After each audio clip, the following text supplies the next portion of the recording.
министр болып тұрған кезіңізде ауыз толтырарлықтай не істедіңіз, не бітірдіңіз? Жұмысың жүрмей жатса, онда ұзақ уақыт отырамас еді. Шыныңыз айтыңызшы, министр болған кезде қанша жалақы алдыңыз? Миллион теңге. Қарама қарсы жүргенді жақсы көресіз ба, әлде сол нәрселерді көзге түсу үшін істейсіз ба? Серік Абашақ бір 3 күнде бір рет мені міндетті түрде сынап өтеді. Жалпы сіз бай адамсыз ба? Байлықты, мысалы, мен өз басым рухани жағынан айтар едім. Ешкімнің көз жасына қалып, ешкімнің ала жинап аттамадыңыз. Әрине, ол мүмкін бір білместікпен істелген болған шығар. Қалай ойлайсыз, Кенесары ханның басын Санкт-Петербургтан алып келу мақсатта бар ма алда? Бірақ Мәскеу Петербургқа жеткен жоқ. Қараңызшы, неге Рамазан Стамғазиев немесе Тоқтар Серіковтер емес ол жерде? Неге именно Сәкен? Өте сынғалым жатыр ғой, ол бар. Өнер академиясында пара алу деген дүние ұстаздар, студенттерден. Әлі күнге дейін естіп жататынымыз өтірік емес. Болашақ күйеу балаңызды қалай елестетесіз көз алдыңызға? Қандай болу керек? Өзім қызымен бірге барып, сол құдалармен араласар едім. Керемет. Шыны керек. Керемет. Тұңғышбай ағамызға деген қазіргі таңда көңіліңіз қалай аға, шынымен жауап беріңізші. Ол ағаның өзі көріп отқан шығар. Енді Тұңғышбай ағамызды енді көп айтып жатырмыз ғой, алдына да айттық да. Басыңызға жиналғандар сіз туралы не айтуы мүмкін? Енді ол әртүрлі пікір болады ғой.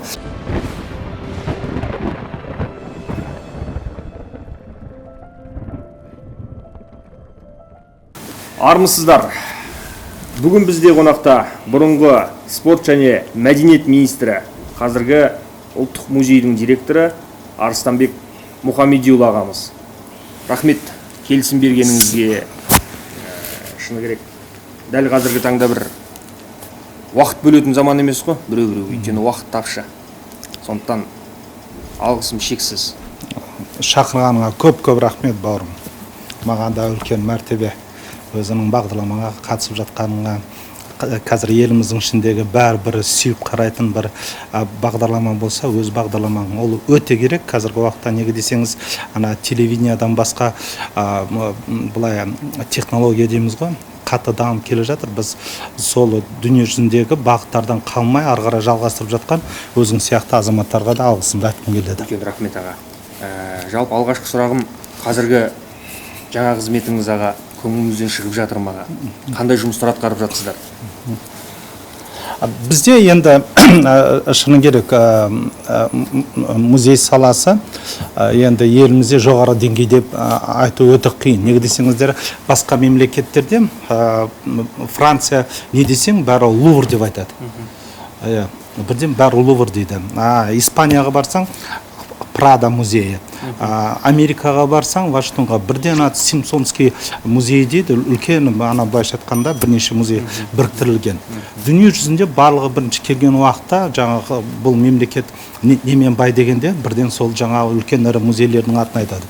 Сонымен бірге әрине олар жаңағы опера, балет театрын айтады, мақтанышпен Москвада айтады, біз үлкен театр дейді. Санкт-Петербургқа барсаң, мемлекеттік Эрмитажды бірден айтады. Санкт-Петербургтен де бәрі Эрмитажды айтады. Әрине біздің мен де алдыға қойған мақсатым келешекте біздің елордаға келгенде, Қазақстанға келгенде бәрі бірден қай жерге барамыз дегенде ұлттық музейге баруымыз керек деп. Соған жеткізсем, әрине арманым орындалғаны. Жалпы жастардың музейге деген ықыласы қалай аға? Барғысы келе ме осы бүгінгі студенттер, бүгінгі бағанағы мектеп қабырғасындағы оқушылар? Шын айту керек, қазіргі артқы кезде музейге қызығушылықтар өте көп. Бұрын кезде жаңа бір мектепте бәрін жинап алып барып жатады. Қазіргі кезде әсіресе жастар бір мереке күндері өте көп келеді. Оның өзі қуанышты, әрине оған қызықты болу үшін де бізде музейде көптеген жаңаға музей түні деген шараларды өткізіп жатамыз. Олар қызықты. Соны кейін өздеріңіз білесіздер, музей түні болған уақытта жаңағы экскурсовод ретінде елге танымал тұлғаларды алып келеміз. Бәрі жастарды қарасаңыз, мен сізге айтайын, даже шетелде қазақтың жастарын кездесің ғой, бәрі керемет үлкен компаниялар, ғылыми орталықтарда істеп жатады. Мақтанышпен айтасың. Сол үшін біздің қазақтың жастары өте керемет. Жалпы жастар деп отырмыз ғой. Бүгінгі жастарда шынын айтыңызшы, бойларында рух бар ма осы?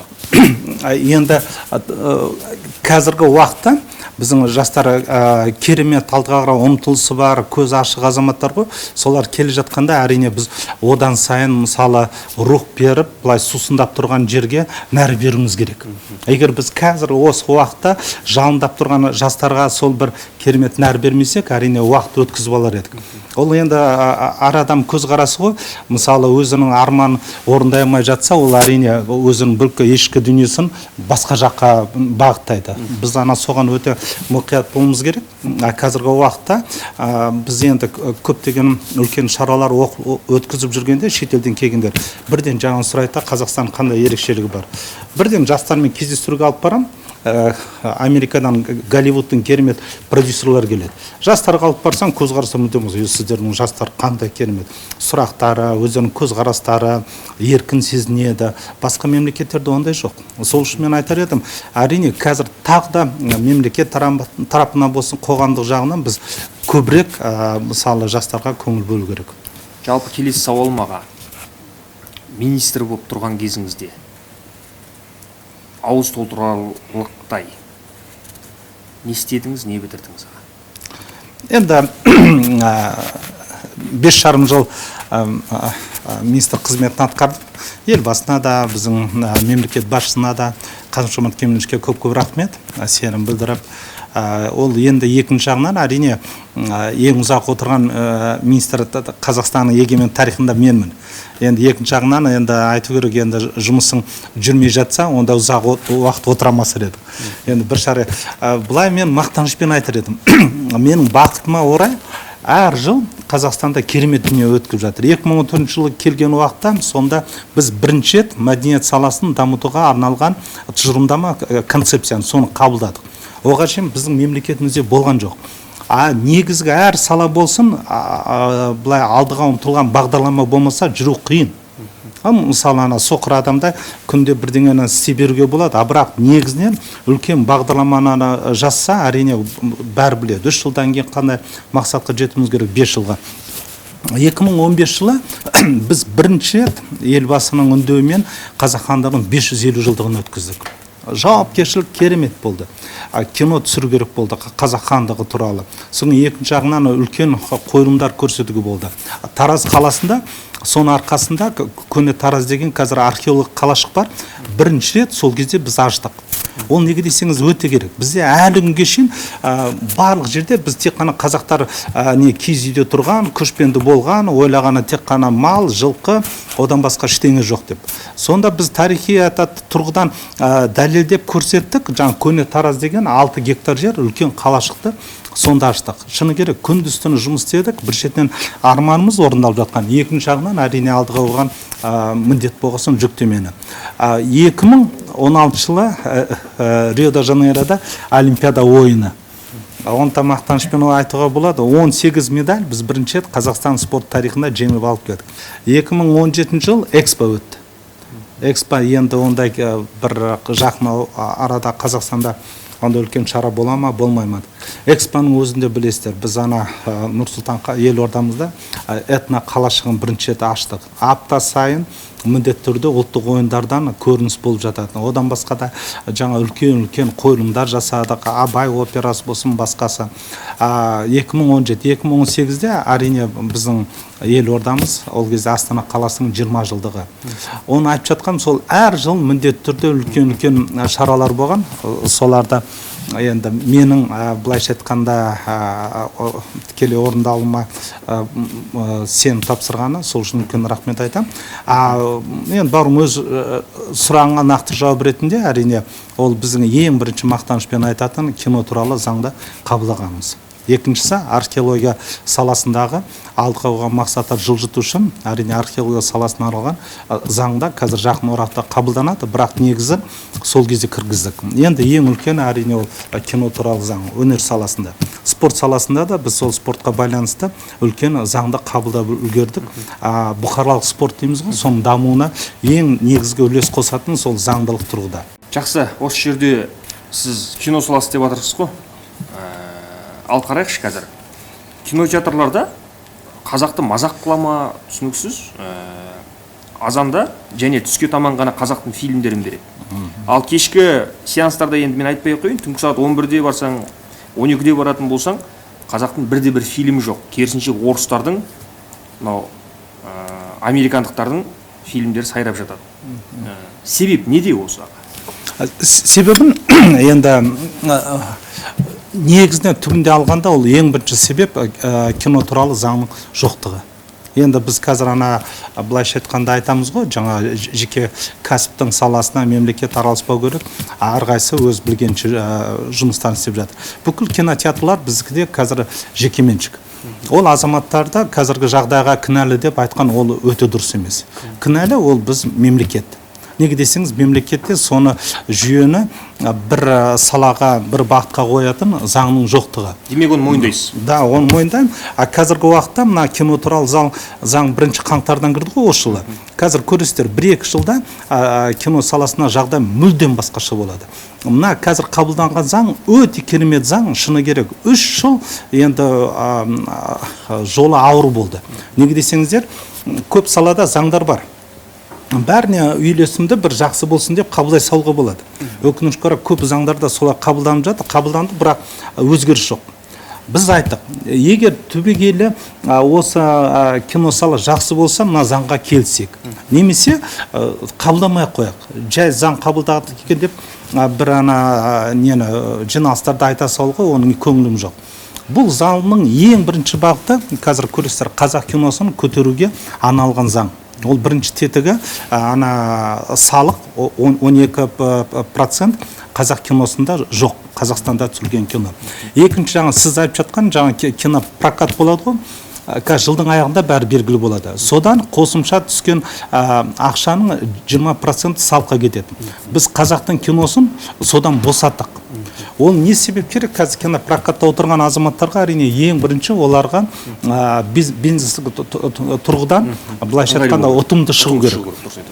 Сонда қарасаңыз, қазір американ киносы мен Қазақстан киносын қарағанда, сонда түскен пайда қазақтың киносы 20% налогтан босап тұру керек. Сондаған ұтымды қазақтың киносын ақырындап ең жақсы уақытқа қоя бастайды. Ол біріншісі. Екіншісі, әрине ең керегі біздің кино жоғары деңгейде болу керек. Көрерменге не керек? Көрерменге жоғары сапалы дүние керек. Мен түсінігім бойынша Нұртас Адамбайдың, Нұрлан Қоянбаевтың, Әсел Сағатовалардың бағы жанайын деп тұр ғой, ол кісілер, мен ойлаймын, бір 5-6 жылдан кейін маған ескерткіш қоятын шығар, көп рахмет айтып. Ол өте керек. Бізде қазір қызықты пікір талас болып жатыр. Бәрі кинокомедия көбейіп кеткен, жаңағы бәрі режиссер, Нұртас Адамбай кинорежиссер деп біздің енді арнайы біліммен оққан азаматтар шулап жатыр. Екі жағы да керек. Білікті жаңа кино саласын бітірген, тарихи фильмді түсіретін кинорежиссерлар да керек. Халыққа ұнамды енді комедия деп айтамыз, жеңіл фильм деп айтуға қиын. Комедияда ол да күрделі жанр. Бірақ халықтың қуанышына былайша айтқанда ортақтасып жатса, ол да керек. Бізге ең керек емес екені, енді өзім қатты қарсымын, халықтың рухын, намысына тиетін киноларды шығармауымыз керек. Келін сияқты бағанағы. Одан басқа да көп, жаңағы Хозяева бар, Уроки гармония деген болды, Байқоңыр бар, соңана өкінішке орай Ақсуат деген кезінде фильмдер түсірілді. Сондайда елдің намысын ластайтын, елдің рухын төмен түсіретін фильмдерді түсірмеуіміз керек. Егер ескерткішті олардан бұрын мен сізге арнап тұрғызсам, сіз маған кино түсіруге көмектесер ме едіңіз? Әрине, міндетті түрде. Ол неге десеңіз, кино бүкіл өнер саласындағы, идеология саласындағы ең бірінші құрал ол кино. Біз егер киноны жоғары деңгейге көтермесек, басқа телевидение дейміз ғой, бір-біріне жалғасып жатады, театр болсын. Неге дүние жүзінде Голливуд ең мықты киноиндустрия? Голливуд десе бүкіл дүние таңғалады. Индияда это Болливуд. Қазір Ресейде қарап жатсыздар. Кино саласына керемет деген көңіл бөлдіріп. Қарапайым өзбектер. Да, өзбектерде болсын. Бәрі біледі, қазіргі уақытта қазір идеология өте не ғой. керекті дүние. Неге десең, қазір бәрі шекара бәрі ашық. Бұрында бәрі жабылу болады. Әр мемлекет өз өмірімен сүріп жатады. Қазір бүкіл ондай жаңа шекара жоқ кезде, әрине ең сол халықтың дүниесін сақтап қалатын, негізін сақтап қалатын ол өнер саласындағы кино. Ең жылдам жететін. Енді шүкіршілік, айтыс өнері бар, театр бар, басқа, бірақ кино. Сол үшін әрине мені бірінші алдыма қойған мақсатым біз ұлттық киноны көтеру керек болды. Ұлттық киноны өзіңіз білесіздер, кезінде қазақ хандығының 550 жылдығында Алмас Қылышты бірінші мен осы жерде кешірім сұрайын, осыны толықтырып кетейінші. Сіз жалпы өзіңіз шынын айту керек, бір жаңа қызметке келсеңіз бағанағы дауыл сияқтысыз, бүйтіп бір торнадо болады. Өзіңіз жалпы қарама қарсы жүргенді жақсы көресіз ба, әлде сол нәрселерді көзге түсу үшін істейсіз ба? Яғни осы жерде менің сұрағым, сіз келген кезде сол бірталай фильмдерге, министрлікке келген кезде қарсы шықтыңыз, бірталай фильмдердің былай айтқанда кислородын жаптырдыңыз. Соның ішінде Алмас Қылышты түсіретін кезде қателеспесем доллардың курсы 180 болды, кейіннен 360-ға бірақ көтерілді. 380-ге кешірім сұрайын. Жалпы 3 миллиардтан астам доллар қаражат кетті. Осыған байланысты айта кетсеңіз. Ол Алмас Қылыш түсіргенде әрине біз өте қиын жағдайға түстік. Өзіңіз айтып жатқандай, ол дүние жүзінде сондай экономикалық дағдарыс болды тағы. Бірақ біз енді сол 550 жылдықтың аясында Алмас Қылышты түсіру керек болды. Шыны керек, ол кезде Қазақфильмге келіп жасыратын жоқ, үлкен жиналыс ашып, бүкіл бәрін айтуға. Алдымызда тұрған мақсат Алмас Қылышты түсіруіміз керек. Басқа киноларды біз әзірше тоқтата тұрамыз деп. Бірінші ұлттық киноның ішінде шыққан Алмас Қылыш. Оның алдында көшпенділерді түсірдік, соның кейін Ақан Сатаевтың 1000 бала болды. Үлкен серпіліс берген Алмас Қылыш. Неге десеңіз, біздің жазушылардың өздері, Сәбит Досанов өз былайша айтқанда келіп арнайы рахметін айты, 3 рет барып қарадым дейді. Рахаттанып тұрып, енді ол сондай азаматтарға көп рахмет. Одан басқа мен сізге айтайын, Әмірені түсірдік. Әмірені түсіргенде енді біздің көп академиктер қарсы шықты. Әміре ондай болған жоқ деп.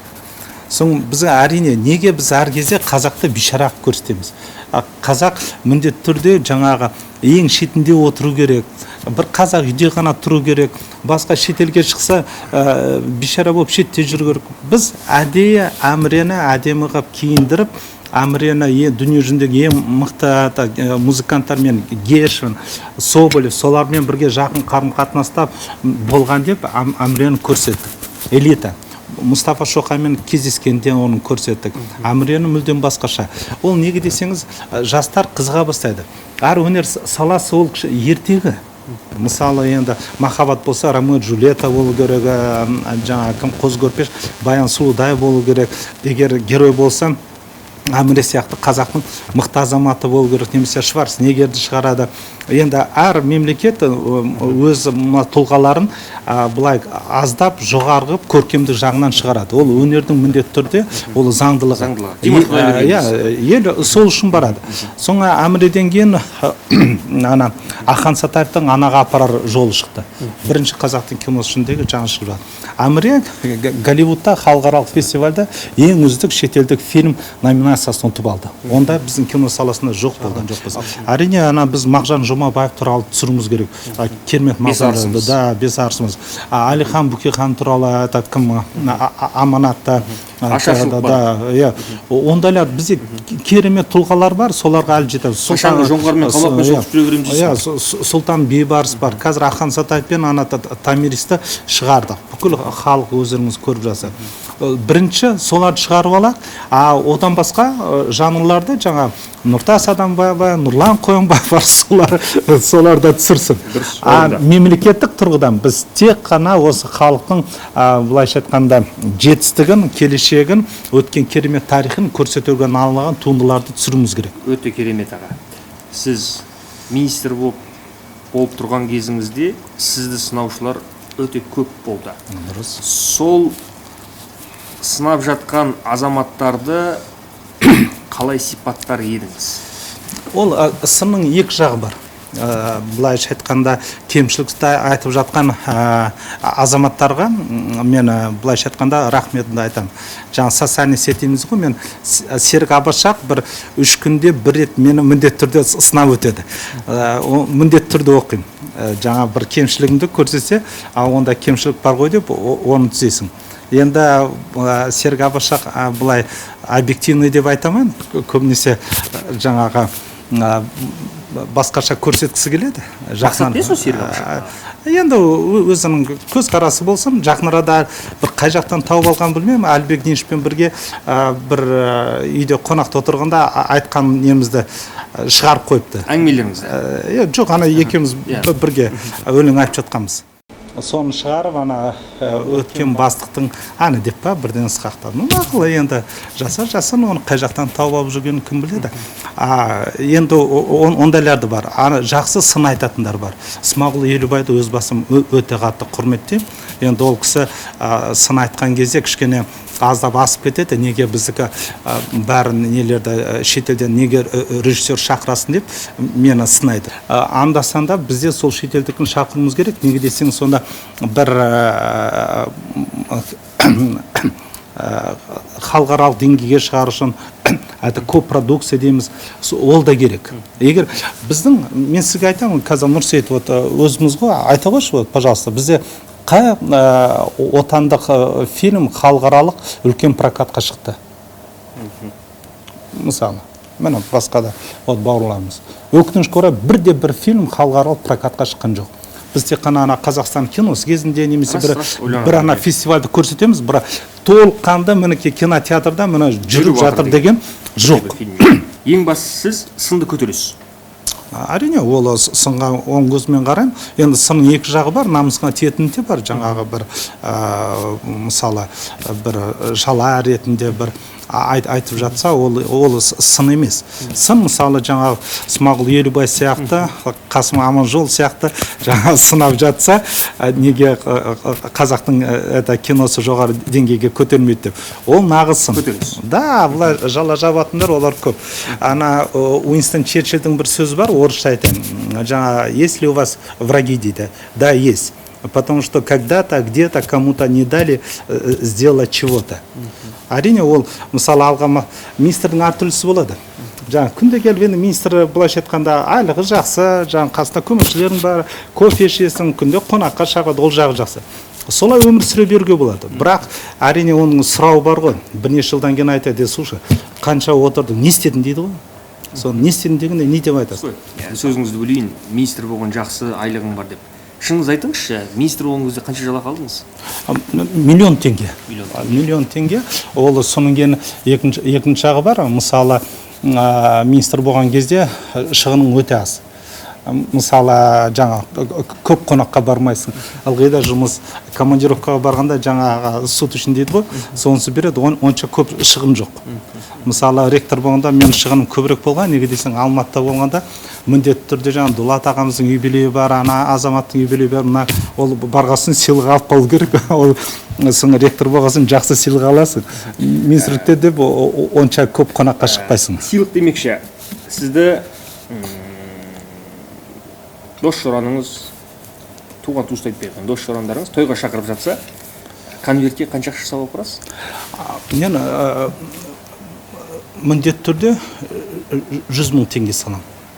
Жаңағы көңіл айту ас болсын, немесе жаңағы бір юбилей болсын, оны ана жасыратын жоқ. Жалпы жыртық жамағанға дейсіз ғой? Ол ана міндетті түрде енді ашық әңгімеде отырмыз ғой, енді көп айта бермеймін, өзім әлеуметтік жағдайы нашар азаматтарға біршама көп көмектесемін. Мына сұраққа жауап беріңізші сіз маған. Сіз Темірбек Жүргенов атындағы өнер академиясына ректор болып келгеніңізде, менің естуімше, мұғалімдердің тең жартысы сізге қарсы шығыпты.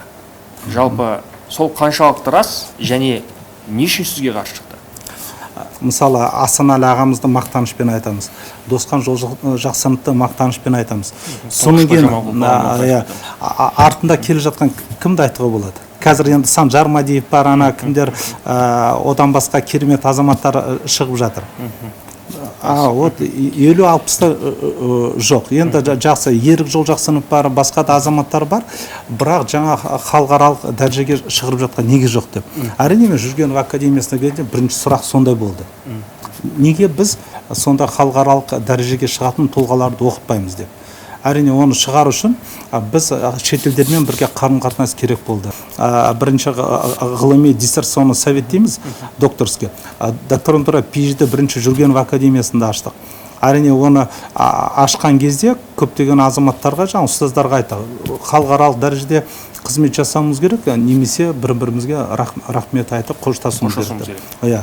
Шүкіршілік, оны мақтанышпен айтайын, біздің сол кезде Москвада міндетті түрде бір үлкен концертный залда біз жыл сайын қазақтың жаңағы студенттері үлкен концерт беретінбіз. Біз бірінші рет сол кезде Макбетті Шекспирдің бірінші бөлімі қазақша, екінші бөлімі ағылшынша Лондонға апарып көрсеттік. Студенттер бірінші. Не академический театр, басқасы емес, анандай мемлекеттік. Студенттер алып бардық. Но ол енді үлкен қадам болды. Лондонда Шекспирдің еліне барып, Шекспирді көрсетіп жатып, ертең халық келмесе, зал бос тұрса, масқара боламыз ғой. Иә. Содан кейін халық керемет келді, екінші бөлімін ағылшынша көрсеттік. Сонда бірінші қазақтың студенттері бірінші рет ағылшынша оқып Шекспирді өз ана тілінде Лондонға апарып көрсеттік. Оңай болған жоқ. Бірақ шықтық қой, шықтық. Ең бастысы кейіннен келе-келе ұстаздардың көңілі толды дейсіз ғой. Басында бастапқыда болған рас та. Әрине, оның бәрін міндетті түрде алдыға бір қадам жасағанда қарсы шығатындар бар. Жалпы сіз бай адамсыз ба? Енді байлықты дүние жүзінде былай өлшейді. Қайсы мемлекеті бай деп айтқанда біреу айтады, богат тот народ, это который уважает своих женщин, дейді. Екіншісі айтады, богат тот народ, это который читает свои глубокие традиции деп. Сол сияқты ол байлықты, мысалы мен өз басым рухани жағынан айтар едім. Еркін, өзіне сенімді, ортасында, былайша айтқанда бәрі бір-біріне жарасымды жүрген сезім ол ерекше бар. Көптеген, мысалы біз қаржы жағынан бай азаматтарды білеміз, өмірінде жалғыз қалған. Сол себептен әрине рухани байлық ол бірінші керегі. Демек рухани байсыз. Да, ол енді кітапханам үйде өте жақсы. Рухани жағынан бай екенсіз. Есіңізге түсіріңізші? Алғашқы махаббатыңыз есіңізде ме сіздің? Енді мен былай шын айтайын, енді көбісі мектепте оқып жүргенде қатты ғашық болып, жаңағы бір есте қалатындай сәттер көбінесе есінде қалады. Мен енді шыны керек жастайымнан уақытты көбінесе білімге жұмсайтын. Шыны керек.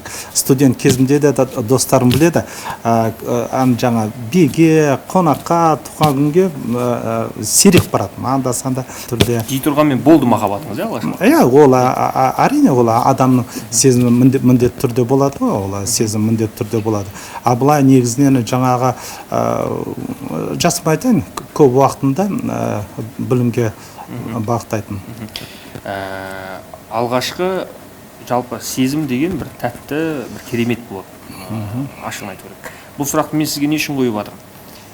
Сол сіз осы Алматы облысында осы оқыған кезде, білім ордасында бір қызға қатты ғашық болған екенсіз. Ол қыз кейіннен сіз осы министрлікке отқан кезде, қазіргі таңда 5 баласы бар екен оның. Күйеу жұмыс жасамайтын болса керек. Бірақ әлі айтады екен, шіркін-ай, осы Арыстанбекке тұрмысқа шыққанында ғой, өмірім басқалай болатын еді деп.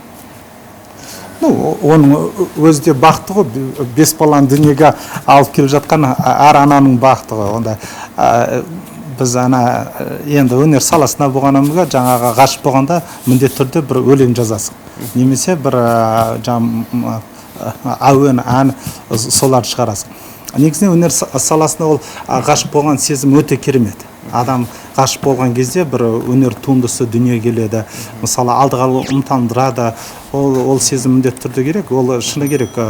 Жаңағы намысы бар азаматтар сол ғашық болғасын сол арманына жеткісі келеді. Сол үшін жаңа түнімен ұйықтамай бір керемет туынды шығарып сыйласам, сонда мүмкін сезім былайша айтқанда сенема деп. Сол жағынан мысалы бүкіл дүниені алдыға қарай жылжып жатқан ол әрине ғашықтық сезім. Керемет, дұрыс айтасыз. Өзіңіз бір сұхбатыңызда біреуге қиянат жасаудан қорқамын, ол алдымнан шығуы мүмкін деп айтқан едіңіз. Жалпы ешкімнің ала жібін аттамадыңыз ба? Бір заңдылық бар. Қиянат жасаған міндетті түрде енді бірден емес, бірнеше жылдан кейін немесе немерелеріңе болсын айланып келеді. Ол өмірдік заңдылық. Өмірде бір қиянат жасаған ол ең қиыны сол. Одан кейін өмірде жақсылық жасаған керек. Енді қиянаттың әртүрлісі бар. Ол мысалы бір мүмкіншілік бар екен деп қиянат жасаған ол дұрыс емес. Кейбір кезде егер дұрыс істемей жатса, оған тосқауыл қойған ол да керек. Шын айтып, кешіріңіз, бұндайға жол бермеймін деп. Ол да көбінесе айтады, ана қиянат жасадың, сөйтім бүйтім. Ол кешір, ол мысалы өзі біреуге қиянат жасап жатса, оның алдына тұрғаның ол міндетті түрде керек. Біз неге десеңіз, былай зайырлы қоғам болам десеңіз, ол біз бірін-бірімізді сыйлауымыз керек. Кешегі бес арысымызды сатқандар, қиғандар, бағанағы жолдарын кескестегендердің барлығы өзіміздің арамыздан шықты ғой. Бірақ олардың бір мұрағатта бар. Бірақ өкінішке орай қазір шығармай жатыр. Соның бәрін жариялау керек деп отырсыз ғой. Олардың ұрпақтарына кесір тимейді ғой. Сол үшін әрине айтамыз, оны советтік дәуір болды деп қоя салға. Бірақ барлығы не болады? Сабақ болады.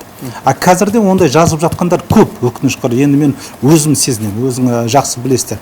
Алаттағы жаланы жаза салады, немесе өтірікті айта салады да осындай болған деп.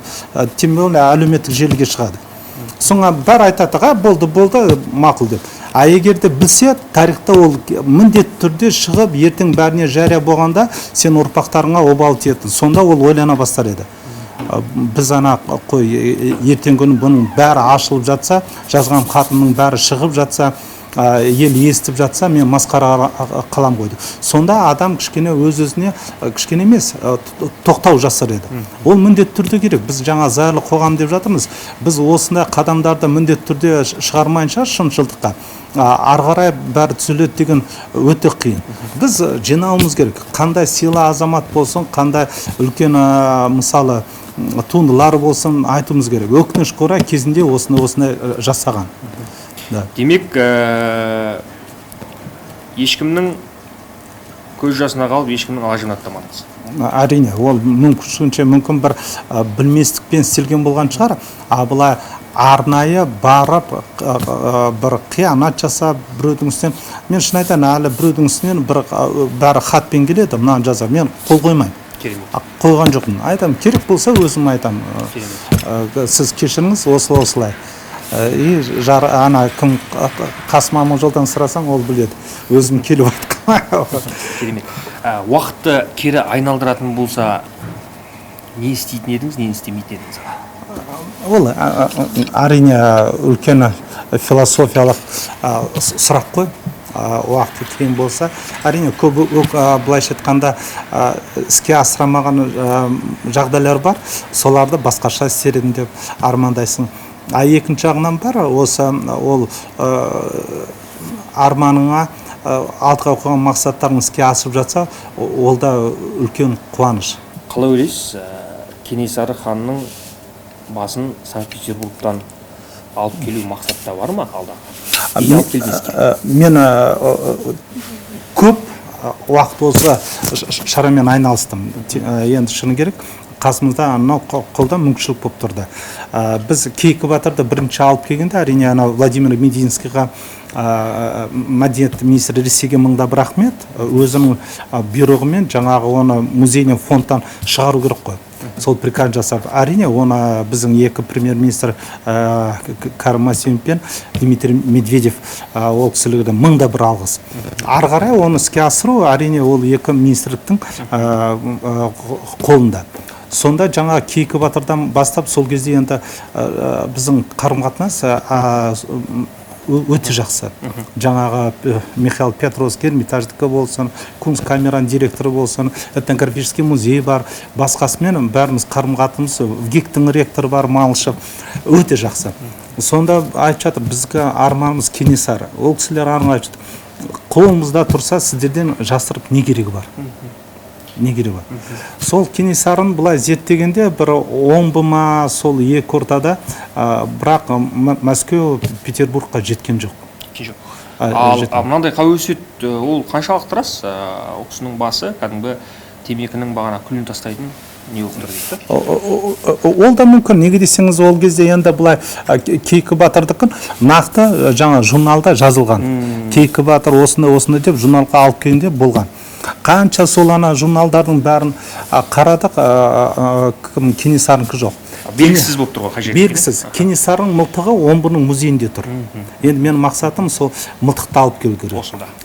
Бірақ Омбының азаматтары айтты, сіздерде Қазақстанда казачий войска дейді ғой, соның үлкен жалауы бар деп, соны бізге беріңіздер деп. Соны ол ойланатын дүние. Неге береміз біз? Мылтықта керек. Екінші жағынан, ана жалауды бер жасаң, бүкіл казактар жалаудың астына бір кеттағы қояды. Есіңізде болса, Орал қаласында қандай болды? Оларды біріктіретін не нәрсе, ол жалау. Қолыңыз мұқият болу керек. Мұқталарымыздың жалауларын беріп қоймайды. Сол үшін қарастыру керек. Енді Кенесарынікін ары қарай зерттеуіміз керек қой. Бізде екінші жағынан бар, ана дүние жүзінде көптеген артефакторлар бар. Соларды артқа қайтару. Кет бұға сүйегі неде Палестинада жатыр. Мен өзім арнайы тарихты жақсы көрем, зерттеп бардық, бірақ Палестинаға өтемеді. Кет бұғаның жатқан жері сол жерде. Қалай Кет бұға барды? Сонда Хулагумен бірге жаңағы аскердің басшысы болып, сол жерде болып, сонда бірінші рет жаңағы мамлюктермен шайқасып, Кет бұға аз аскермен қалғанда, сол Кет бұғаны сол жерде өлтірген. Бірақ Сұлтан Бейбарыс сол кезде жаңағы енді бәрі қаны бір ғой, Сұлтан Бейбарыс, сонда кімдің басшының басын кесіп, өзі билікке келген. Кет бұға онымен қатар үлкен ғылыми дүниемен айналысқан азамат. Кет бұғаны екінші жағынан білем, жаңа Жошыған қайтыс болғанда Шыңғыс ханға келіп домбырамен ақсақ құланды ойнап берген азамат. Сонда Кет бұғаны егер біз толығымен зерттеп істеген дүниесін шығарсақ, сонда Кет бұғаның мысалы тарихи орны халықаралық дәрежеде. Жалпы сіздің қаншалықты бұл өмірде жолыңыз болушы аға? Енді мен айтар едім, әр кезде ұйықтардың алдында бір анализ жасайсың ғой, күнде не істедім, ертелік не істеуім керек, қандай жоспары бар деп. Сонда міндетті түрде бір рахмет айту ол өз міндетім. Мыңда бір рахмет, осындай Қазақстан жерінде өмір сүріп жатқанымызға мыңда рахмет, кезінде әке-шешеме мыңда рахмет, қасымдағы азаматтарға. Енді мен мақтанышпен айтар едім, мүмкін бақытыма қарай шығар, өмірімде жақсы адамдар жиі кездесті. Мен шын айтқанда ешкімнің күйеу баласы емеспін. Бұлай әкешім өз еңбегімен жүрген ана азаматтар, өз мамандығын істеп жүрген азаматтар. Ол қазір бәрі айтады ғой, басқа да мен министрларды айтар едім, өз күштерімен жаңа бұлайша айтқанда биік мемлекеттік дәрежеге жетіп жатқан. Өмірде әрқашанда рахмет айту керек. Қараңызшы аға, енді қайта сол министрлік болған туралы қоя береді демеңіз, бірақ та сіз сол басшылықта болған кезде осы өнерде жүрген бағанағы әншілердің фонограммамен өлең айтуына бір арнайы алдағы уақытта заң шығарамыз деп қимылдадыңыздар. Қарсы болдыңыз. Мысалға сізде сол ойыңыз аяқсыз қалып қалған жоқ па? Өзіңіздің ойыңызша? Мен айтар едім, Тұрсынбек Қабатпен ағайынды араласамыз. Басқа азаматтармен енді өнер саласы болсын, бәріміз бірге өстік қой. Бір-бірімізге ашық көңілмен қараймыз, қонаққа шақырамыз міндетті түрде. Енді ол біздің ата дәстүріміз бар. Екінші жағынан жаңағы бір-бірімізге сый құрмет бар. Мен мақтанышпен айтамын, біздің Қазақстанның қазір кезде өнер деңгейі, әншілік өнер болсын, басқа юмор болсын, өте жоғары дәрежеде деп. Екінші жағынан сол азаматтарға мен қалжыңдап айтамын, егер сендер балықтерің жиналып, маған бір ерекше құрмет көрсетулерің керек деп. Мәдина Садуақасы болсын, басқа біздің керемет Қайрат Нұртас әншілер бәрін айтамын. Соны өздері мойындайды. 5 жыл бұрын енді өзім алдында министрдің орынбасары болдым, ректор болдым, басқа үлкен шараларға, енді мамандығым үлкен Қазақстанда өтіп жатқан шараларда сценарист, режиссер ретінде мен өзім өткіземін. Енді мүмкін сол жағынан шығар, кішкене өмірде емін-еркін жүргенім, соның кейін шыны керек жаңағы сценарий жазып үлкен шара өткізгесін, ол коммерческий болады, мемлекеттік болады, коммерческий болғасын, оның гонорары мүлдем басқаша. Сонда азаматтарға айтамын, ол кезде біз енді бір психология болды. Міндетті түрде Ресейдің, шетелдің әншісін шақыруымыз керек. Қандай той болсын, ведущийға Максим Галкин, Пелиш шақыруымыз керек, атақты Ксения Собчакты шақыру керек, әншілер міндетті түрде келу керек, итальянский міндетті түрде. Қазақтың әншілері ең артында бір әйтеуір шайға отырған кезде бәрі шаршады дегенде сол кезде шығады.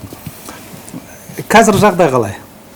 Тоқтаттым ба? Тоқтаттым. Рас. Қазір сонда біздің әншілер қазір гонорарлары мүлдем басқаша.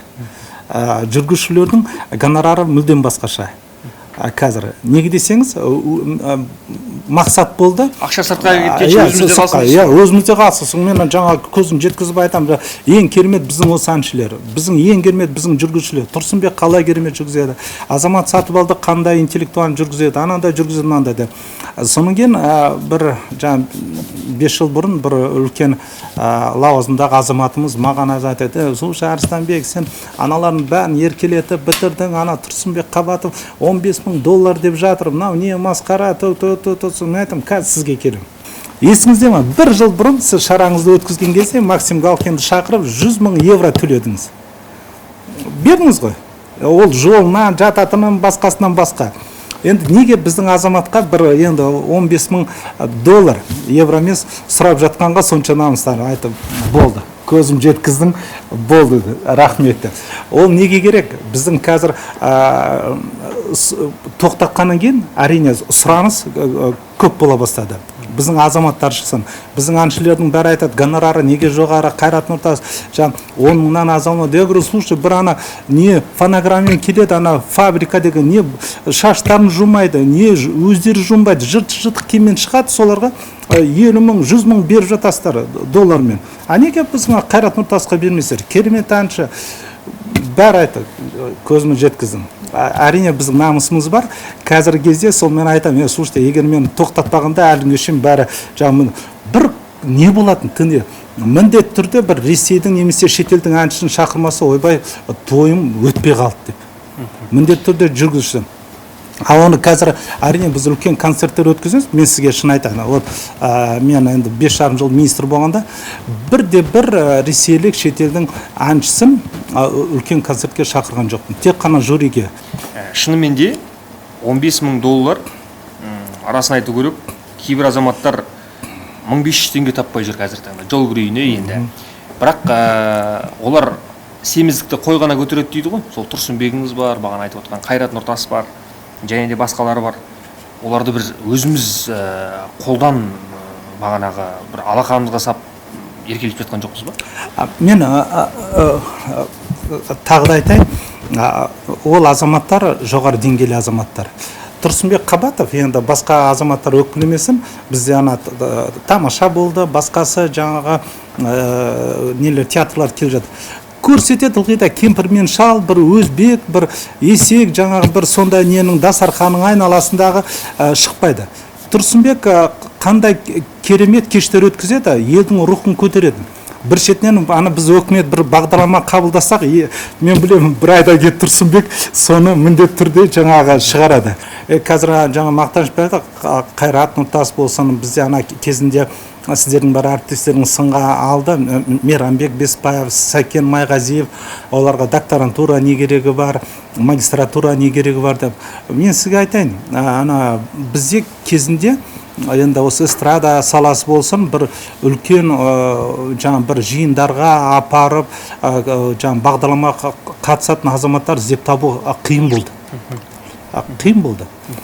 Неге десеңіздер, егер азамат білімге құштарлығы болса, әрине Мейрамбек Беспаев күнде сабаққа барады деген ол шындыққа жатпайды. Сәкен Майғазиев күнде бар.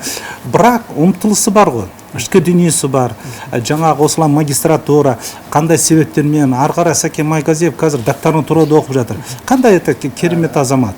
Оқысын, шықсын, ертең басшылыққа сол азаматтар келсін. Мәдениет саласында болсын, басқа ректор болсын, министр болсын, өзіміздің арамыздан шығу керек қой. Керемет ұйымдастырушы. Осы орайда Сәкен Майғазиевқа келейікші. Сіз Сәкен Майғазиевке бірер жыл бұрын Жүсіпбек Елебеков атындағы эстрада цирк колледжіне басшылыққа жұмыс ұсыныпсыз.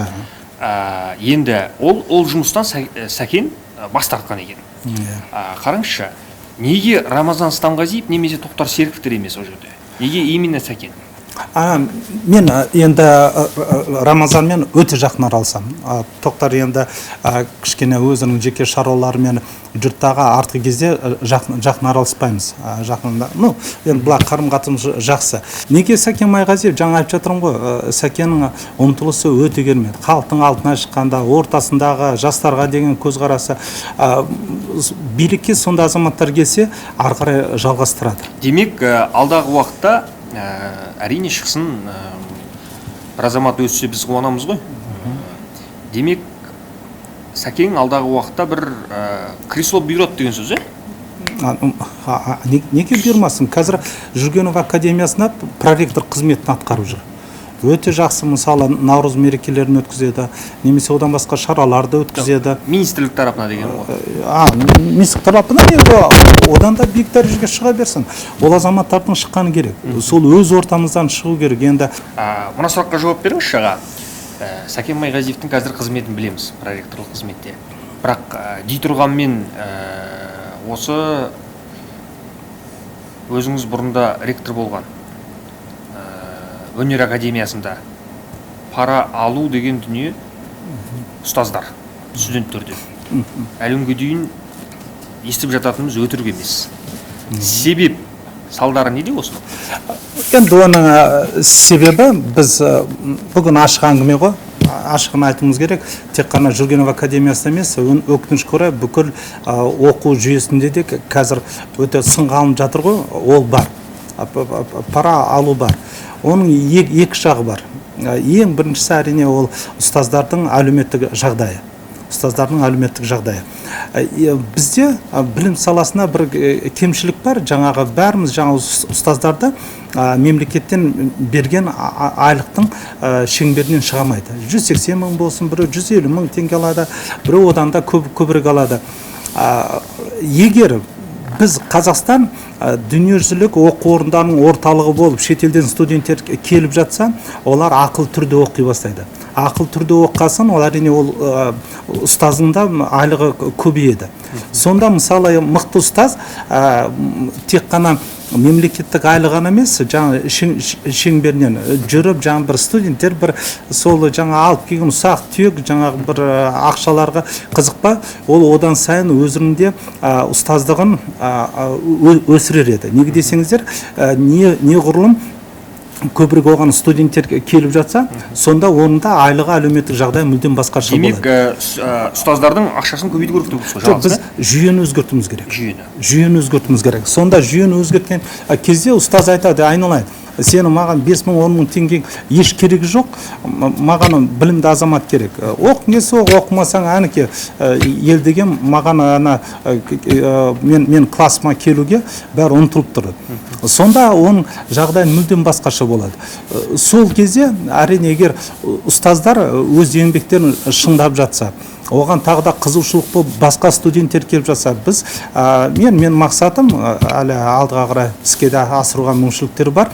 Біз Қазақстан дүниежүзілік ең құрғанда орталық азиялық оқу орындарының негізі болуымыз керек. Қазір бір заң неғып жатыр, ұстаздарға гүл беруге болмайды деп. Енді ол масқара, мысалы өзім қолдамаймын. Неге десеңіз, әр адам жаңағы рахмет айтқысы келеді. Ол жақсы ұстаз болғасын, жаңа рахмет айтқым келеді. Оған тек қана гүл емес, бір сыйлығын бергім келеді. Ол ұстазды қонаққа шақырғым келеді.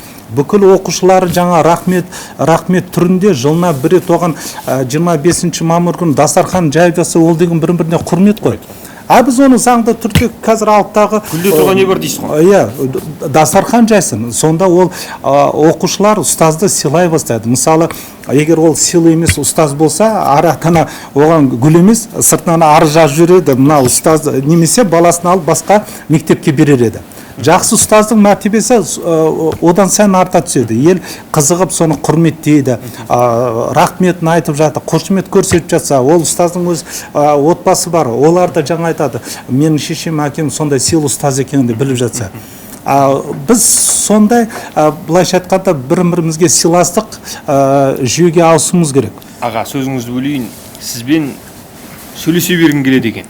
Аха, мынау бәйге шабатын аттар болады ғой, басын жіберген сайын төгіле береді. Сондай. Не шаршамайды, не тоқтамайды. Жалпы Қамшыштар ұлдарыңыз Дінмұхаммед пен Жандостың қалай? Мен енді мақтанышпен айтайын, енді екі азаматтың әкесі болғаннан емес, әр міндетті түрде жексенбі күні біз отбасымызбен спортпен шұғылданамыз. Велосипед болсын, атқа отыру болсын, басқасы болсын, тауға барамыз Алматыда болған кезде. Ол сол еңбекке деген құштарлықты білімдікке үйрету. Екінші қуанатыным, әрине олар кішкентай болғанда міндетті түрде күштеп кітап оқытқызатын. Енді қалай оқыңдар деп енді шығып кетсем, Алаттағы ол кезде PlayStation, сотовый жоқ, тастайттағы ойындарын ойнай бастайды. Соң мен қайтаран кіріп, жаңа күштеп оқытатын, соң артынан оққанын сұрап. Мүмкін сол шығар, мүмкін өздері ниеті шығар. Ұлыңыз 21 жаста, екінші ұлыңыз 18 жаста. 18. Қызыңыз Айжан 27 жаста. 27-те. Үшеуі де кітапты жақсы көреді. Енді Құдай амандығын берсе, қашан ата боласыз, қашан қызыңыз ұзатасыз, қашан келін аласыз? Ол мүмкін генетикалық тұрғыда шығар. Мен өзім 30-дан асқаннан кейін отбасын құрдым. Оған шейін жаңа айттым ғой, білімге деген құштарлық. Мүмкін өзіміздің кінәміз шығар. Қазір Айжан Евразия университетіне докторантурада оқып жатыр. Ар кезде бірінші білім алу керек те мүмкін ендігі жылы оқуын бітіреді, мүмкін сонан кейін отбасына көңіл бұратын шығар.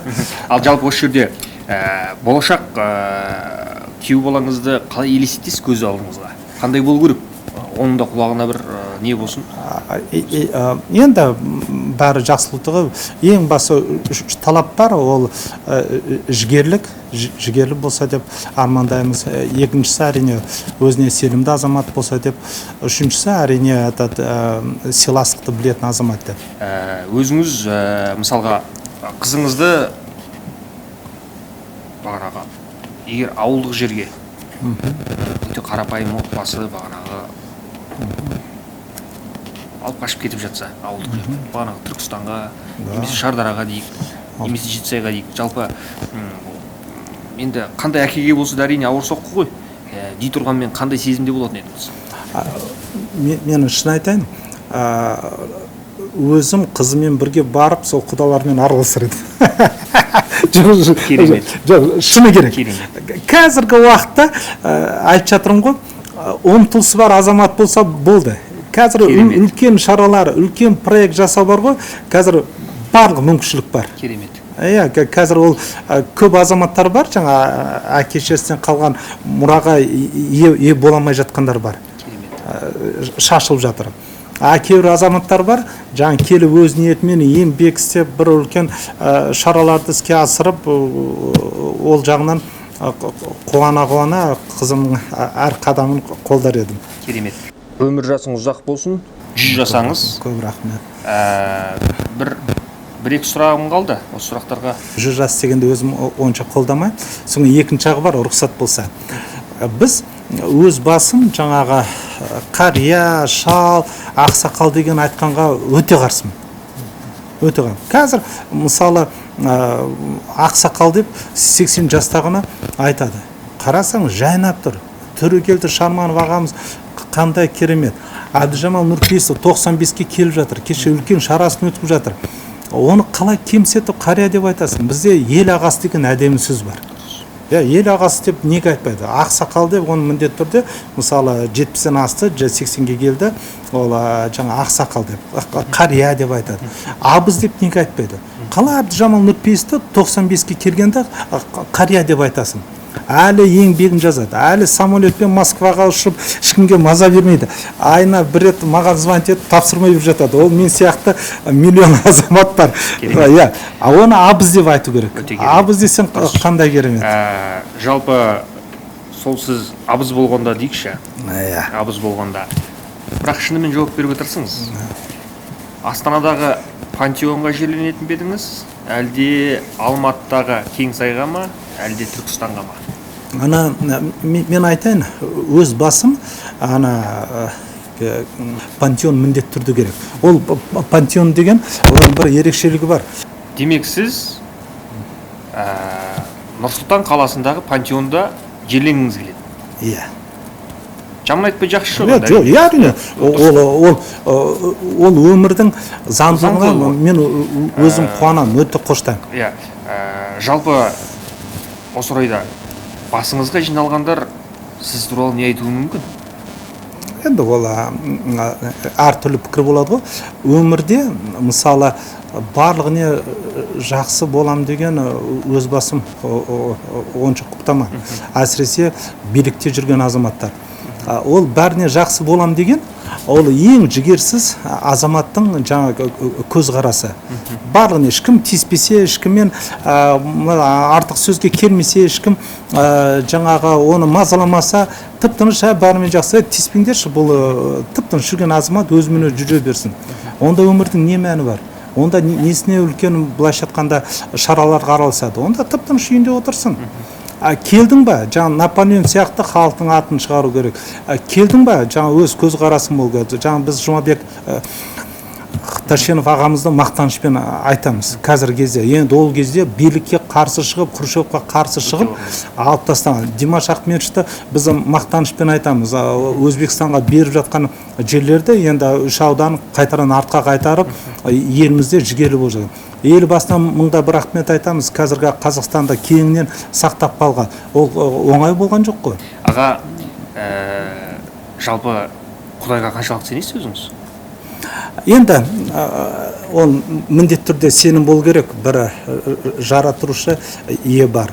Оны бәріміз мойындауымыз керек. Ол қалай адамзаттың өмірі неге 100 жыл, 120 жыл деп айтады, шектелу керек, неге дүние қалыптасқаны.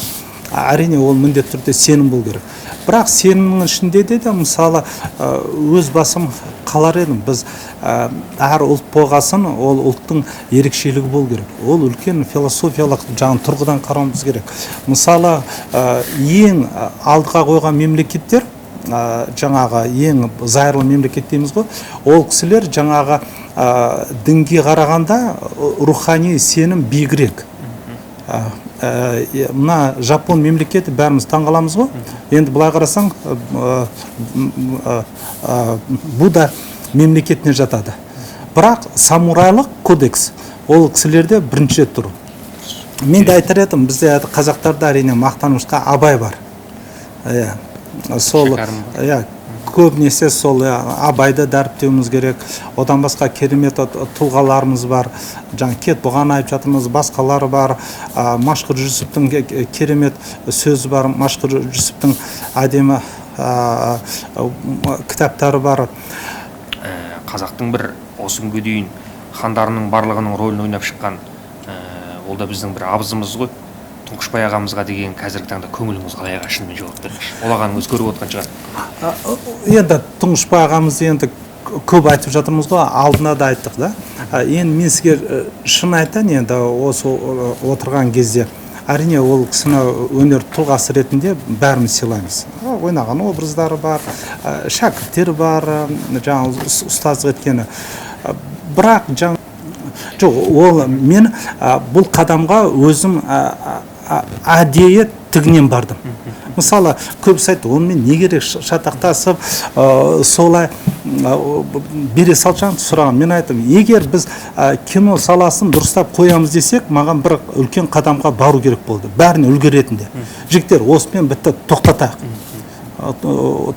Немесе таза кино түсіріміз керек, немесе бұрынғыдай жаңағы киноға ақшаны беріп, сол рахметін алып, ешқандай кино да жоқ, ештеңе де жоқ.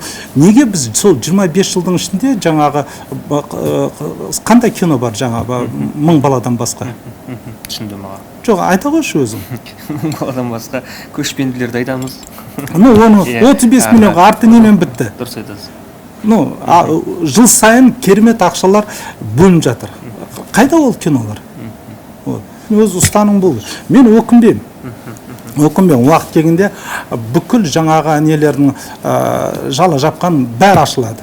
Ана қыздар шығады, бір кезде ұяты болып шығады да қайтады. Мен өмірімде өкінішке орай осындай қадам жасадым. Жаңа Талғат деген жігіт шықты. Ол да жаңа бәрі шантаж жасап, мен жолдан алып тастау керек болды. Олардың артында бұрынғы президент әкімшілігінің жетекшісінің орынбасары азамат болды. Өзі шпион болып ұсталып жатыр. Ол міндетті түрде жаңағы жоғары жақтан қарап тұратын бар. Жазасын міндетті түрде береді. Абыла мен сізге айтайын, ол жағынан әрине ол ешкім менің ата жауым емес. Бірақ осы қызметке келгесін адамдық өзіміздің көзқарасымыз бар, ұстанымыз бар. Оны мақтанышпен алдыға қарай жылжытуымыз керек. Тек қана сол жағынан. Керемет. Әйтпесе біреуді құдалап, оны жаңағы мысалы айтқанда сотқа беріп, не үшін сотқа бердім? Неге десеңіздер, заң бойынша жала жапқасын міндетті түрде сотқа беруім керек. Егер сотқа мен бермесем, айтар еді, онда бұл кінәсін мойындап отыр деп. Қалай кінәңді мойындайсың? Сол соттың аяғы немен біткен өздеріңіз білесіздер. Кім қалай айтса олай айтсын. Мұхтар Шахановтың бір жақсы сөзі бар ғой, 30 күн сөйлескен ессізден қарағанда 30 минут сөйлескен естім артық екен. Сондықтан рахмет ең басты уақыт бөліп келгеніңізге. Аға, сұрақтарым бір ыңғайсыз болып, ертең әріптестеріңіз мына інішек қандай сұрақтар саған қойып жатыр деп бір ренжіп жүрмейсіз ба? Жоқ. Ол енді сұрақтар өте дұрыс. Бағанан бері ары қарап отырмын, бері қарап отырмын, мына сұрақты қоя салайыншы. Үстіңіздегі мына костюміңіз бір арнайы тіктірген сияқтысыз. Аға, заказ бен. Аға, ешқандай базарда жоқ. Шыныңыз айтыңыз, қай жерде тіктірдіңіз? Бағасы қанша бұның? Бізде императорский дом деген ателье бар. Алматыда да бар, Нұр-Сұлтанда да бар. Біз енді ұлттық өнімдерді қолдау керек деген қағида бар ғой. Жалпы нешеге тіктірдіңіз костюміңізді? Енді мен сізге айтайын, ол кісілерге, азаматтарға көп рахмет. Бір 120-150 мың теңге. Енді мүмкін ылғида ол кісілерге мен ана пальто болсын, көйлек болсын, бәрін сол азаматтарға тіккіздіресің. Керемет. Рахмет сізге. Алғысым шексіз. Үлкен рахмет.